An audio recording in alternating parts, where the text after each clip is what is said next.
ওয়ালাকাদ আতাইনা মূসা ওয়া হারুন আল ফুরকান ওয়া জিয়াউম ওয়া যিকরাল লিল মুত্তাকিন।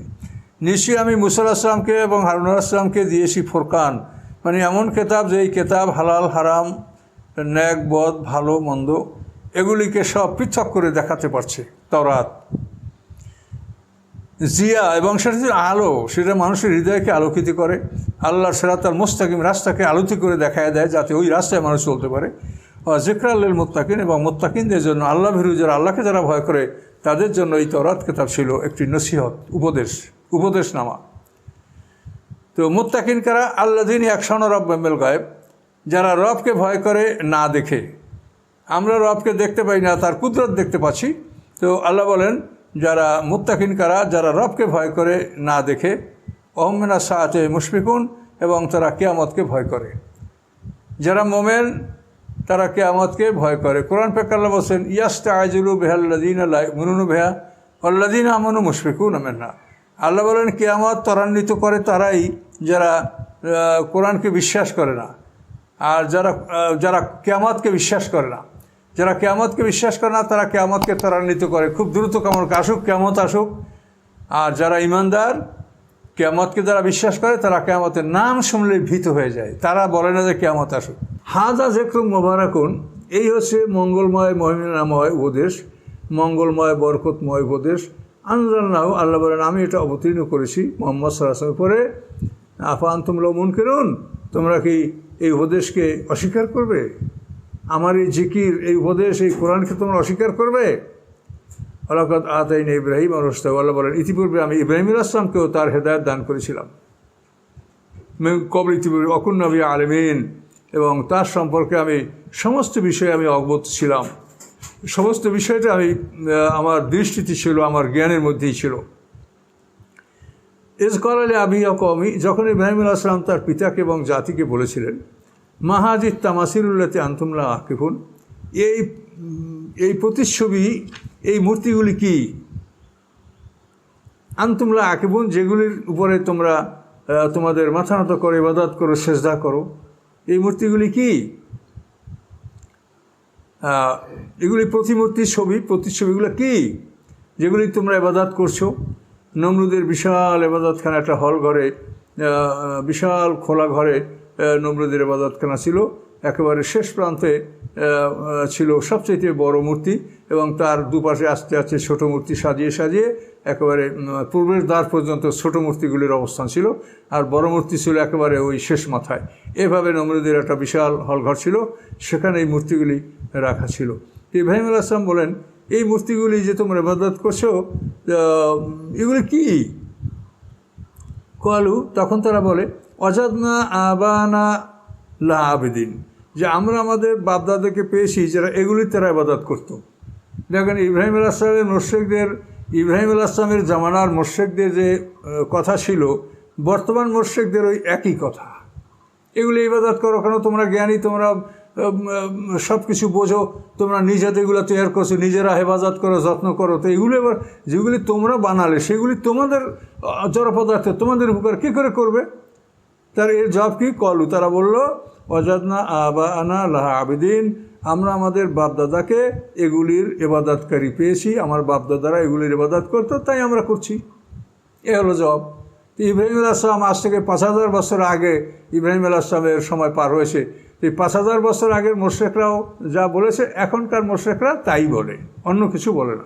ক্বালা লাকাদ কুনতুম ওয়া আবাউকুম ফি দালালিম মুবিন, ইব্রাহিম আলাইহিস সালাম বলেন তোমরা এবং তোমাদের বাপদাদারা স্পষ্ট ভুলের মধ্যে ছিলে, এটা ভুল, তোমরা ভুলের মধ্যে আছো।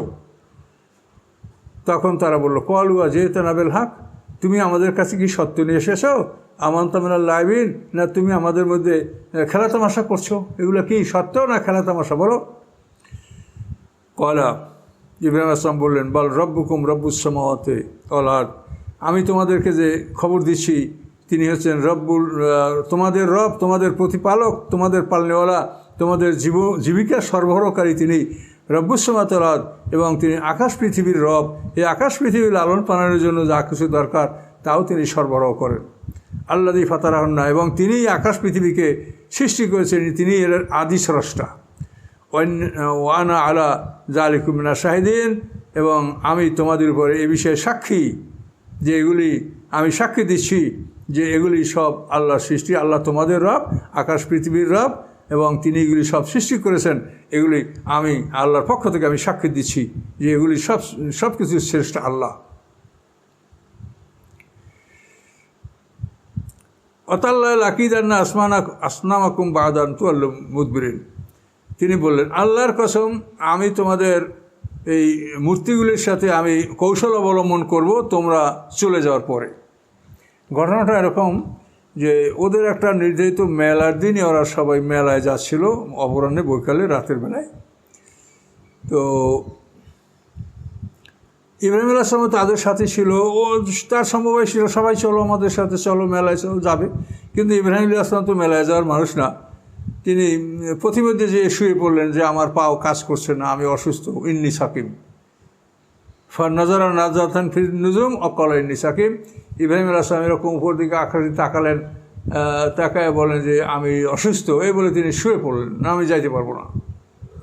তো এভাবে শুয়ে পড়ার পরে এখন কি করবে, ওর সঙ্গী সাথীরা চলে গেল, কিন্তু যারা দুর্বল শ্রেণীর কিছু কিছু বিরুদ্ধে যারা পিছনে পড়েছিল তারা এখনও যায় নাই। এমন সময় ইব্রাহিম আলাইহিস সালাম এই কথাগুলো বলছিলেন যে আল্লাহর কসম, আমি তোমাদের মূর্তিগুলির সাথে আমি আজকে একটা কৌশল অবলম্বন করব তোমরা চলে যাওয়ার পর। এই কথাগুলি কিন্তু যারা দুর্বল এবং যারা পিছনে ছিল তারা শুনতে পেয়েছিল। তো ওরা সব চলে যাওয়ার পর ইব্রাহিম আলাইহিস সালাম কী কৌশল অবলম্বন করলেন, ফাজা আলম জুজাদান ইল্লা কাবির আল্লাহম আলম ইলাইয়ার জীবন, সে সমস্ত মূর্তিকে চুরমার করে ফেললেন, ভেঙে গুঁড়া করে দিলেন, ইল্লা কাবির আল্লাহম, তাদের বড় মূর্তিটাকে বাদে। বড় মূর্তিটা ছাড়া তিনি সমস্ত মূর্তিগুলিকে ভেঙে চুরমার করে দিলেন। তো কেন, যে লাল্লাহম ইয়ারজিউন, সম্ভবত তারা ওই বড় মূর্তির কাছে ফিরে আসবে, তার কাছে ঘটনা জানতে চাবে যে আপনি আমাদের বড় ভগবান, আপনি বলেন যে এই ছোটোদের এই দুরবস্থাটা কী করে ঘটলো, কেমন করে হলো। তো ওরা বড় ভগবানের কাছে আসবে এবং আইসা তাকে জিজ্ঞাসা করবে। এই জন্যই তিনি বড় ভগবানটাকে রেখে দিয়েছিলেন কৌশলগতভাবে। এটা ছিল ইব্রাহিম আলাইহিস সালামের একটা খুব বড় কৌশল। এবং ইব্রাহিম আলাইহিস সালাম তখন কিন্তু মাত্র 16 বছর বয়সের বালক ছিলেন, যেটা তাফসীর কাউকে বললেন। তো ওদের নিয়ম হলো যে ওরা ওই মেলার দিনে সবাই বাড়িতে ভালো ভালো খাবার প্রস্তুত করেছে এবং এই খাবারগুলি ওদের বোল, গামলায়, পেয়ালায় ভরে ভগবানদের সামনে সবাই খানা রেখে ওরা সবাই মেলায় গেছে। তো মেলার থেকে ফিরে এসে আবার আপন আপন খানা সবাই নিয়ে যাবে। ইতিমধ্যেই ভগবানরা তাদের খানার উপরে দোয়া করে রাখবে, বরকতময় হবে, তারপর ওরা নিয়ে খাবে। তো এইভাবেই তারা ওই ভগবানদের সামনে, সকল মূর্তির সামনে ওরা খানা রেখেই চলে গিয়েছিল। এই জন্য আবার পরবর্তীতে ওরা ওই খানা নেওয়ার জন্যই ওই ইবাদতখানে ওরা ঢুকলো। ঢুকে দেখে যে বড় ভগবানটা নাই, বড় ভগবানটা আছে, কেউ নাই। এবং একটা কুড়াল এই বড় ভগবানের কাঁধে ঝুলানো আছে, ইব্রাহিম আলাইহিস সালাম ওখানে রেখে দিয়েছে। এভাবে যখন ওরা দেখে যে সমস্ত ভগবানগুলি কুপকাত, শুধু বড় ভগবান আছে, তখন তারা অবাক হয়ে গেল যে ভগবানদেরকে এরকম কে মানলো, খাদ্য সব ঠিক আছে, কিন্তু ভগবানরা নাই, আর বড় ভগবানের কাঁধে কুড়াল। কালু মান ফাআলা হাযা বিআলিহাতিনা ইন্নাহু লামিনাজ জালিমিন। তারা বলল, আপোষে বলাবলি করলো, আমাদের ইলাহাদের সাথে, আমাদের উপাস্যদের সাথে এই আচরণ কে করেছে, নিশ্চয়ই সে মস্ত বড় জালিম। এই কথা ওরা আপোষে বলাবলির পরে কলু সামেনা, তখন তাদের মধ্যে কেউ বলল, কিছু লোকে বলল যে সামেনা ফাতান, আমরা এক যুবকের নাম শুনেছি, ইয়াজকুরুম, যেই যুবক এই মূর্তিদের সমালোচনা করে, সেই যুবকের নাম হচ্ছে ইব্রাহিম নামক এক যুবক, সেই মূর্তির সম্মান করে না, এদের সমালোচনা করে। আমরা সেই যুবকের নাম শুনেছি, তার নাম ইব্রাহিম, সম্ভবত সেই কাজটা করে থাকতে পারে। তো ইব্রাহিম আলাইহিস সালামের সমালোচনার বিষয়টা তাফসীরকাররা এভাবে উল্লেখ করেছেন যে ইব্রাহিম আলাইহিস সালামের পিতা আজর, তো এই আজরের 3 সন্তান ছিল, হারান, নাখুর, ইব্রাহিম। তো এই 3 সন্তানদের কাছেই ওই আজর মূর্তি বানিয়ে এগুলি হাটে হাটে বিক্রি করার জন্য তাদের কাছে দিয়ে দেয়, যে বাজারে বিক্রি করো, এর থেকে বাজার করে নিয়ে আসো। তো বড় ছেলে, ছোট ছেলে মূর্তি বিক্রি করত, কিন্তু ইব্রাহিম আলাইহিস সালাম যেদিন নিয়ে যেত সেদিন আর মূর্তি বিক্রি হতো না। সেদিন উনি বলতেন, এই দেখেন আপনারা এই মূর্তি নিজ হাতে বানানো, আপনারা নিজেরা মাটি খড়কুটো দিয়ে তৈরি করবেন, এই আপনার কি উপকার করবে, এটা কেন কিনবেন, এটা কেন ইবাদত করবেন। এইভাবে যখন উনি বক্তৃতা করতেন, তখন মূর্তি কিনতে যারা আসতো তারাও লজ্জায় আর মূর্তি কিনতো না, যে আসলে এটা আমাদের কোনো উপকার করবে। এইভাবে মূর্তিগুলি যখন রৌদ্রে মানে এখন দ্বীপ্রহর হাট ভেঙে যাওয়ার সময়, তখন ইব্রাহিম আলাইহিস মনে করতেন যে এরা এখন পিপাসা লেগেছে, পিপাসে ক্লান্ত হয়েছে, তা আমি ভগবানদের পানি খাওয়াই নিয়ে আসি। এইভাবে তিনি মূর্তিগুলি নিয়ে যখন পানির মধ্যে তাদের নদীর কিনারায় খালে পানির মধ্যে যখন তাদেরকে মুখ চেপে ধরতেন, তো মাটির তৈরি এগুলো আস্তে আস্তে গলে যেত, তিনি ওখানে ফেলে দিয়ে চলে আসতেন। তো এই যে কাজটা ইব্রাহিম আলাইহিস সালাম করতেন, এইটার কারণেই ওরা বলতো যে ইব্রাহিম আলাইহিস সালাম ওই ছেলে, ওই যুবক মূর্তির সমালোচনা করে, সে মূর্তির সমর্থক নয়, কাজে এই কাজগুলি সে করতে পারে। তাহলে ইব্রাহিম আলাইহিস সালাম যে মূর্তিদেরকে এরকম পানিতে বিসর্জন দিয়েছিলেন, আজকেও দেখছি দুনিয়ার মানুষ এই মূর্তিকে পানিতেই বিসর্জন দিয়ে থাকে। কিন্তু এরা কেন দেয় তা আমি বলতে পারবো না, কিন্তু ইব্রাহিম আলাইহিস সালাম এটা করেছেন, এটা আমি বলতে পারি। তো যখন এই কথা বলাবলি হলো, নমরুদের কাছে খবর পৌঁছে দেওয়া হলো যে আপনার ইবাদতখানার সব ভগবান ধ্বংস হয়ে গেছে, শুধু বড় ভগবান কাঁধে কুরআন নিয়ে দাঁড়িয়ে আছে। এবং তারা এই খবরও বললো যে ইব্রাহিম আলাইহিস সালামের নামক যুবক সে মূর্তির সাথে ষড়যন্ত্র করার কথা বলেছে এবং সে আগেও মূর্তির সমালোচনা করত। এই যুবক সম্পর্কে আমরা এতটুকু জানি। কলু, তখন তারা সবাই বলল, মন্ত্রী পরিষদ নমরুদের, ফাতুবিল আয়ুরের নাস, তাকে তোমরা মানুষের সামনে উপস্থিত করো, লাল্লাহুম ইয়াশহাদুন, মানুষেরা তার ব্যাপারে সাক্ষী দিবে যে এই ছেলে কি করেছে, কি বলেছে। তো ইব্রাহিম আলাইহিস সালামকে হাজির করা হলো। নমরুদ সারা পৃথিবীর বাদশাহ, আর ইব্রাহিম আলাইহিস সালাম একমাত্র যুবক, তার পিতামাতাও তার পক্ষে না। কলু, তারা ইব্রাহিম আলাইহিস সালাম হাজির করে বলল, আনতা ফালতা হাযা আলিহাতিনা ইয়া ইব্রাহিম, এ ইব্রাহিম, তুমি আমাদের ইলাহদের সাথে এই আচরণ করেছ? কলা, ইব্রাহিম আলাইহিস সালাম বললেন, বাল ফাআলু কাবীরুম হাযা, বরং এই বড়জনে করেছে। ফাসালহুম, তাদেরকে জিজ্ঞাসা করে দেখেন, ইনকানু ইয়ানতিকুন, যদি তারা কথা বলতে পারে। এই বড়, তাদের এই বড়জনে করেছে। এখন এই বড়জন মানে কি, কথাটা অস্পষ্ট থেকে গেল। ইব্রাহিম আলাইহিস সালাম কি নিজেকে বড়জন মনে করছেন, না ওই বড় মূর্তিটাকে বলেছেন এই বড়জন? ফাসালহুম, এবং তাদেরকে জিজ্ঞাসা করেন, তাদেরকে যদি তারা সবাই মরে যেয়ে থাকে, তো বড় ভগবান তো মরে নাই, সে তো জীবিত, তাদেরকে জিজ্ঞাসা করেন, ইনকানু ইয়ানতিকুন, যদি তারা কথা বলতে পারে তাহলে বলুক তাদেরকে কে করেছে, তাদের সেই আচরণ কে করে, তারা বলুক। ফরাজাউ ইলা আনফুসিহিম, তখন তারা আত্মনিয়োগ করলো, অর্থাৎ নিজেরা মনোনিবেশিত হলো, নিজেদেরকে নিজেরা প্রশ্ন করলো, নিজেদের তারা প্রত্যাবর্তন করলো, অর্থাৎ নিজেদের মনের কাছে তারা বিষয়টা প্রশ্ন করলো। ফকালু, প্রশ্ন করে তারা নিজেদের জবাব নিজেরাই দিল। কলু ইন্নাকুম আনতুমুজ জালিমুন, তারা নিজেদেরকেই নিজেরা বললো যে তোমরা জালেম, যে তোমরা এমন একটা বস্তুর ইবাদত করছো যে তাদেরকে কে মেরে গেল, বড় ভগবানের সামনে ছোট ভগবানদেরকে কে মেরে গেল, এটা বড় ভগবান বলতে পারে না, তাহলে এরা কি করতে পারবে, তাহলে তোমরা জালিম। ওরা নিজেরা নিজেদের কাছে প্রশ্ন করলো যে আমরা কি করছি, এবং প্রশ্নের জবাব ওরাই পেয়ে গেল যে আমরা জালিম। ওরা নিজেরাই নিজেদেরকে জালেম বললো যে আমরা ভুল করছি। তো ইব্রাহিম আলাইহিস সালাম এই বড়জনকে রাখার, বড় মূর্তিতে ভাঙলেন না, তার পিছনে যে কত বড় একটা কৌশল নিহিত ছিল সেটা আপনারা দেখে অনুভব করতে পারেন। যে বালক বয়সে ইব্রাহিম আলাইহিস সালাম এতখানি জ্ঞান আল্লাহ তাকে দিয়েছিলেন, তিনি জাতির পিতা, এবং এই জ্ঞান আল্লাহর পক্ষ থেকেই তারা প্রাপ্ত হয়ে থাকেন, কিন্তু এটা একটা বিরাট ব্যাপার। সুম্মা নাকুসু আলা রুউসিহিম, তারা নিজেদের জবাব নিজেরা দিল, নিজেদের কাছে প্রশ্ন করলো, নিজেদের অন্তরের কাছে প্রশ্ন করলো, তাদের প্রশ্নের জবাব নিজেরা পাইলো এবং বললো যে হ্যাঁ তোমরা জালেম। সুম্মা নাকুসু আলা রুউসিহিম, তারপর তারা মাথা নত করলো। মাথা নত করে কী আর বলবে, ইব্রাহিম আলাইহিস সালামের সাথে লজ্জায় কী আর বলবে, লাকাদ আলিমতা মা হাউলাই ইয়ানতিকুন, তুমি তো জানো যে এরা কথা বলতে পারে না, তো এদের কাছে আমরা কেমন করে জিজ্ঞাসা করব।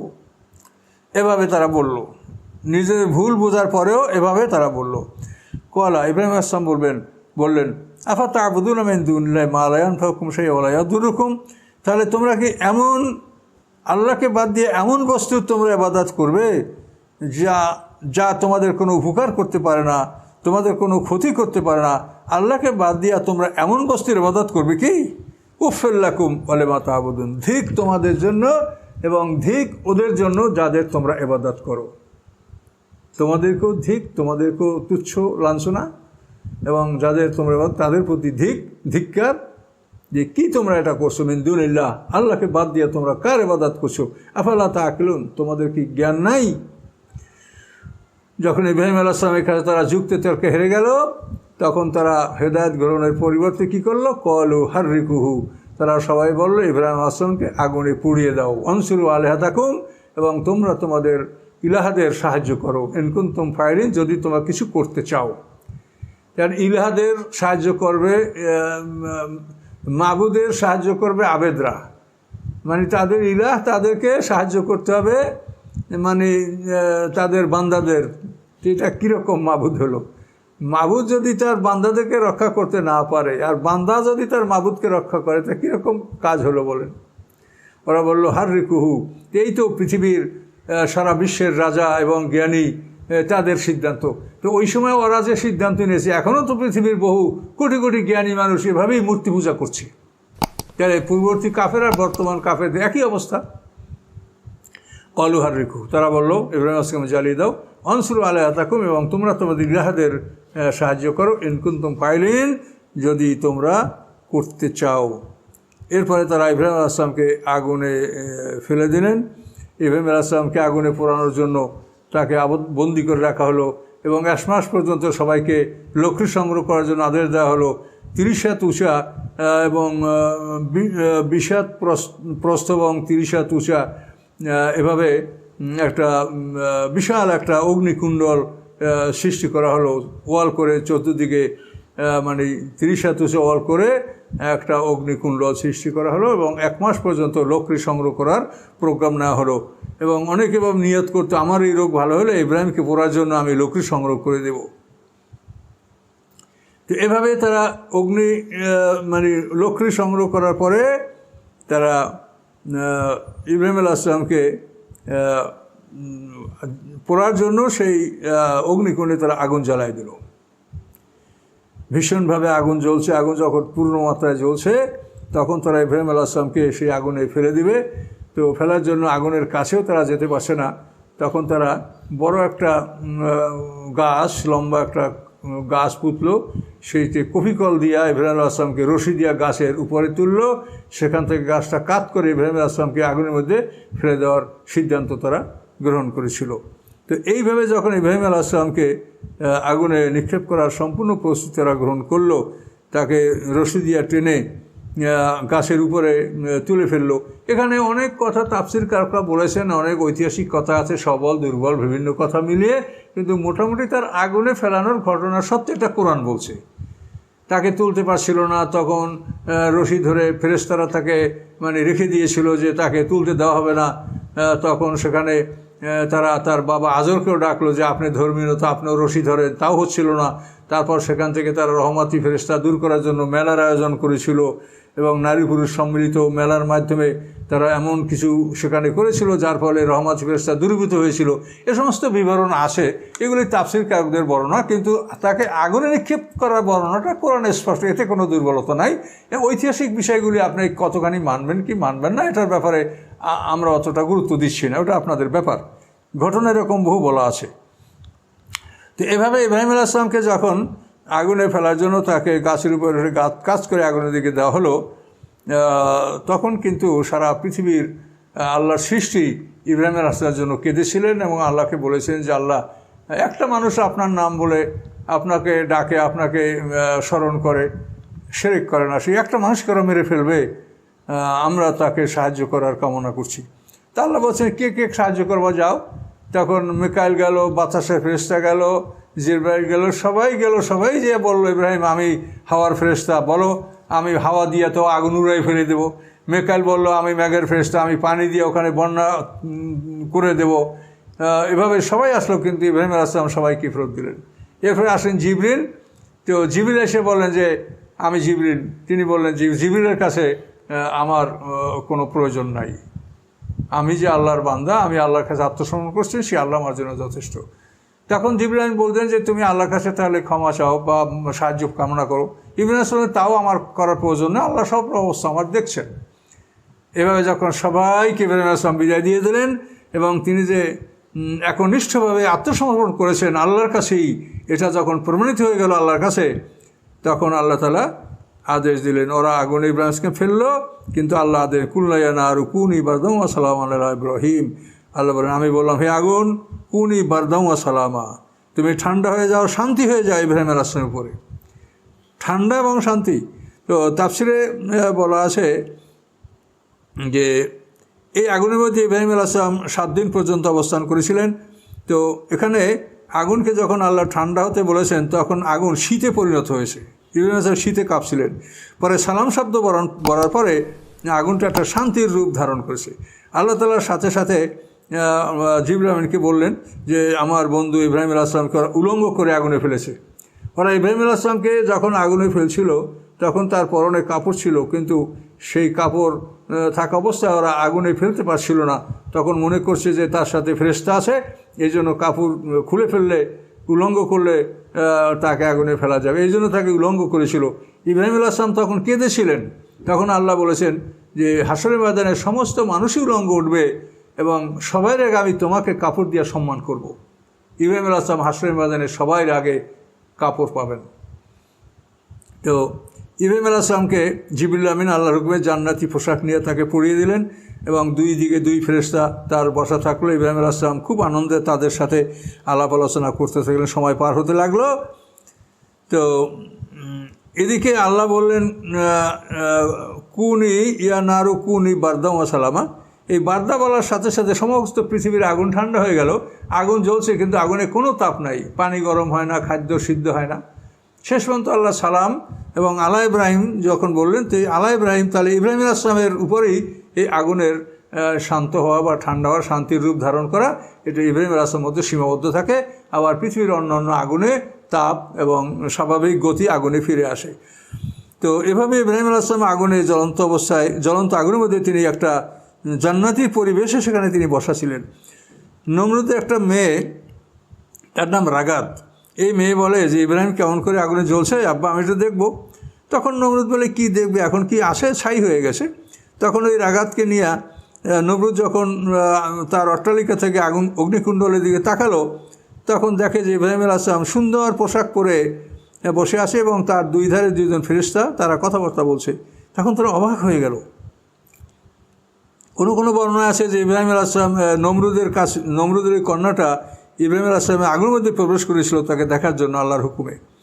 তো যাই হোক, এবং তাফসিরে অনেক কথা আছে যে এই রাগাত নামী কন্যাটাকে পরে ইব্রাহিম আলাইহিস সালামের কোনো এক ছেলের সাথে বিয়ে দেওয়া হয়েছিল, এ কথাও আছে। সত্য মিথ্যা আল্লাহ ভালো জানেন, এগুলি ঐতিহাসিক কথা, তাফসিরের কথা। তো এখানে ইব্রাহিম আলাইহিস সালামকে যখন নমরুদ আগুনে দেখতে পেল এবং সুন্দর অবস্থায়, তখন বলে ইব্রাহিম তুমি আগুনের মধ্যে কীরকম আছো? যে আমি ভালো আছি। তুমি আগুনে থাকতে আমার কষ্ট হচ্ছে না? না। তুমি বের হতে পারো? যে হ্যাঁ তাও পারি। তাই আমি তোমাকে আদেশ করলাম তুমি বেরিয়ে আসো। তখন ইব্রাহিম আলাইহিস সালাম নমরুদের আদেশেই এই অগ্নিকুণ্ডল থেকে বেরিয়ে আসলো। আসার পরে নমরুদ বলল নির্মার রব ও রব ইব্রাহিম, ইব্রাহিমের রবই সবচেয়ে সুন্দর রব এবং আমি ইব্রাহিমের রবের উদ্দেশ্যে আমি 400 গরু কোরবানি করব। ইব্রাহিম আলাইহিস সালাম বললেন তুমি যদি তোমার দিন ত্যাগ না করো, আমার দিন গ্রহণ না করো, তাহলে তোমার কোরবানি আল্লাহ কবুল করবেন না। তো নমরুদ বলে যে আমি তোমার দিন ত্যাগ করলে আমার তো এই সাম্রাজ্য থাকবে না, আমি রাজা থাকতে পারবো না, কাজে তোমার দিন আমি কবুল করব না, কিন্তু তোমার রবকে আমি সম্মান করব, তার উদ্দেশ্যে আমি 400 গরু কোরবানি করব। তো এখানে দেখেন, যদি একটা মানুষ প্রকৃত দিনের মধ্যে না থেকে কোরবানি করে তাহলে তার সেই কোরবানি কবুল হয় না। আমরাও কোরবানি করছি, কিন্তু আমরা পুরোপুরি আল্লাহর দিনে প্রবেশ করেছি কিনা সেটা আমাদের পরীক্ষা করে দেখার প্রয়োজন আছে। তো আল্লাহ বলেন ও আরাদুবি কায়দান, তারা ইব্রাহিম আলাইহিস সালামের সাথে এই ষড়যন্ত্র করেছিল। ফাজালনাহুমুল আকসারিন, এবং তাদের এই ষড়যন্ত্রকে আমি একেবারে পর্যুদস্ত করে দিলাম, ধ্বংস করে দিলাম। তারা এই ষড়যন্ত্র করে কিছুই তারা করতে পারে নাই। তো এভাবে ইব্রাহিম আলাইহিস সালামকে আল্লাহ তাআলা 7 দিন আগুন জ্বলছিল। এরপরে ইব্রাহিম আলাইহিস সালামকে সেখান থেকে আল্লাহ মুক্তি দিলেন।